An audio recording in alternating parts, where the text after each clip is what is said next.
Ketua Komisi Pemberantasan Korupsi KPK yang diberhentikan sementara Firly Bahuri memenuhi panggilan kepolisian sebagai tersangka terkait kasus dugaan pemerasan terhadap mantan Menteri Pertanian Syahrul Yassin Limpo atau SYL. Ini adalah pemeriksaan perdana Firly setelah ditetapkan sebagai tersangka sejak 22 November lalu. Masyarakat pun kini menantikan langkah tegas kepolisian untuk mengusut kasus ini, salah satunya dengan menahan Firly. Sejauh mana ketegasan aparat kepolisian bisa diharapkan dalam kasus ini? Dan telah hadir melalui sambungan virtual Kurnia Ramadana, peneliti ICW. Selamat malam Mas Kurnia. Selamat malam Mas, Assalamualaikum. Waalaikumsalam Mas. Ini kalau kita bicara pemeriksaan ini memang perdana setelah jadi tersangka. Dan masyarakat menunggu nih Mas hari ini, apakah memang kepolisian akan menindak tegas dengan menahan Firly? Apakah Anda melihat ada keberanian kepolisian untuk melakukan langkah tegas ini atau justru malah akan ada langkah lain lagi yang pastinya membuat warga bertanya-tanya seperti apa sebenarnya keberpihakan negara terhadap kasus ini? Ya, kalau melihat dari proses penyidikan kemarin, kerja dari Polda Metro Jaya terkesan lambat dan berlarut-larut. Padahal mereka sudah memeriksa puluhan saksi, kalau saya tidak salah sudah lebih dari 90 orang saksi maupun ahli dihadirkan Polda Metro Jaya. Bahkan sudah melakukan serangkaian upaya paksa, baik berupa penggeledahan dan juga penyitaan. Maka dari itu, ketika Firly kemudian ditetapkan sebagai tersangka, dan hari ini dan kabarnya saat ini masih menjalani proses pemeriksaan, maka dari itu Indonesia Corruption Watch mendesak agar para penyidik Polda Metro Jaya melakukan upaya penahanan terhadap yang bersangkutan. Hal ini penting agar kemudian satu, Firly Bahuri tidak melarikan diri, kemudian yang kedua, tidak menghilangkan barang bukti. Selain dari itu juga agar proses hukum ini segera naik pada proses persidangan. Karena bagi kami, untuk membuktikan serangkaian pasal yang disangka terhadap Firly, saat ini Firly disangkakan 3 pasal. Ada pasal suap, pemerasan, dan gratifikasi. Tinggal pembuktian dari para penyidik bagaimana uang itu mengalir kepada Firly. Karena 3 pasal tadi, benang merahnya adalah adanya penerimaan uang. Tinggal bagaimana uang itu diberikan. Ketika uang itu diberikan dengan paksaan, maka pasal akan mengerucut pada pemerasan.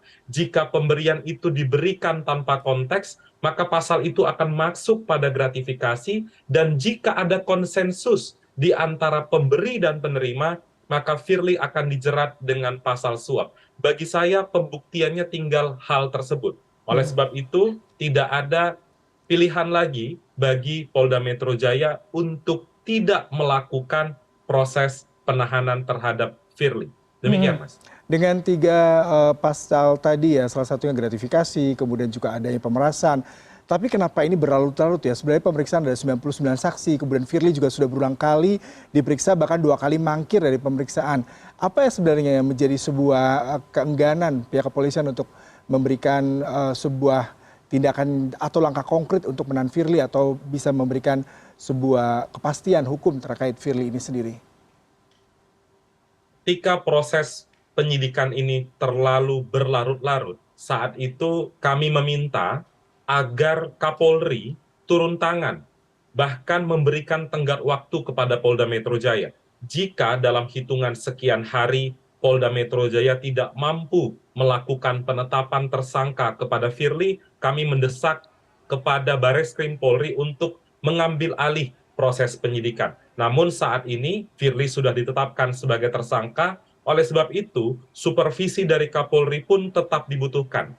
Memang kami melihat ada sejumlah upaya yang dalam pengamatan kami tidak begitu penting dilakukan oleh Polda Metro Jaya. Apa itu? Ketika Polda Metro Jaya meminta supervisi kepada KPK. Bagi kami tindakan itu sia-sia, justru akan menimbulkan potensi konflik kepentingan. Karena subjek yang disasar oleh Polda Metro Jaya terbatas pada pimpinan KPK, di mana mereka punya segenap kewenangan dan tanggung jawab terhadap seluruh proses kerja KPK, termasuk diantaranya supervisi.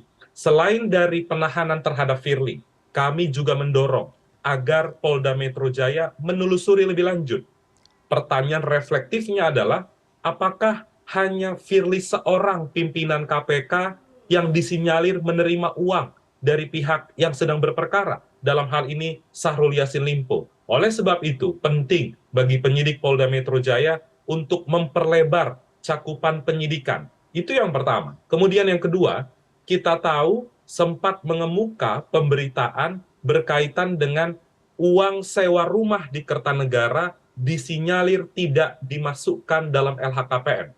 Apa poin penting di sini yang harus dilihat?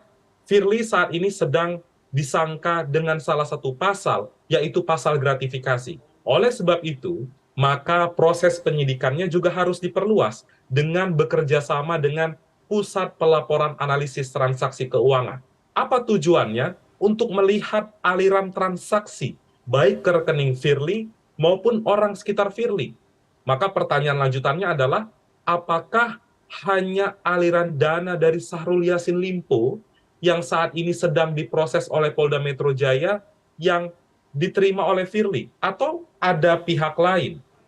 Kalau ada pihak lain, maka pasal gratifikasi adalah pasal yang sangat tepat untuk disangkakan, karena dalam proses persidangan, jika menggunakan pasal 12 huruf B besar Undang-Undang Tindak Pidana Korupsi, ada pembalikan beban pembuktian.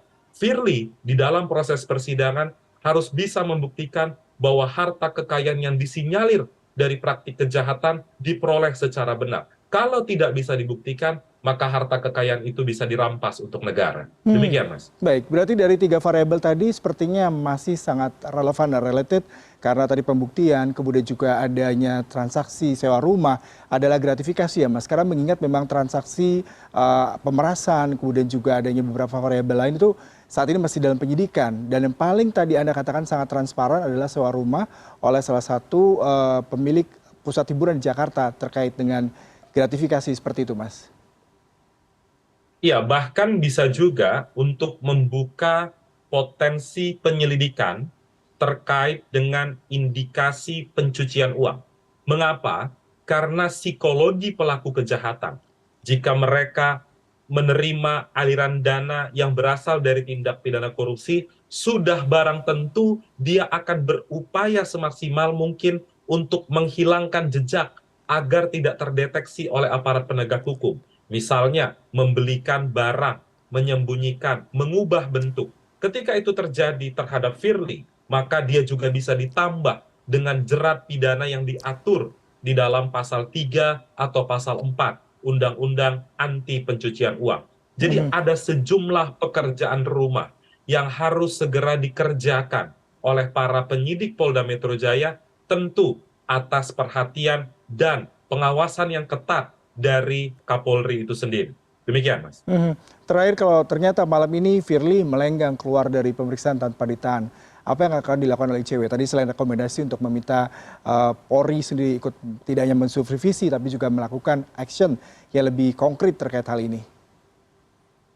Ya, tentu ini menjadi pertanyaan, karena saya rasa dengan proses penyidikan yang sudah cukup panjang, dengan sejumlah agenda pemeriksaan saksi, ahli, dan juga serangkaian upaya paksa, bagi kami itu sudah cukup untuk membuktikan kejahatan Firly, dan harusnya dengan proses itu kita patut khawatir Firly bisa jadi melarikan diri atau menghilangkan barang bukti. Oleh sebab itu, di dalam Kitab Undang-Undang Hukum Acara Pidana, penyidik diberikan kewenangan untuk melakukan penahanan terhadap yang bersangkutan. Demikian, Mas. Baik, terima kasih Mas Kurnia untuk perbincangannya malam hari ini. Salam sehat selalu. Terima kasih.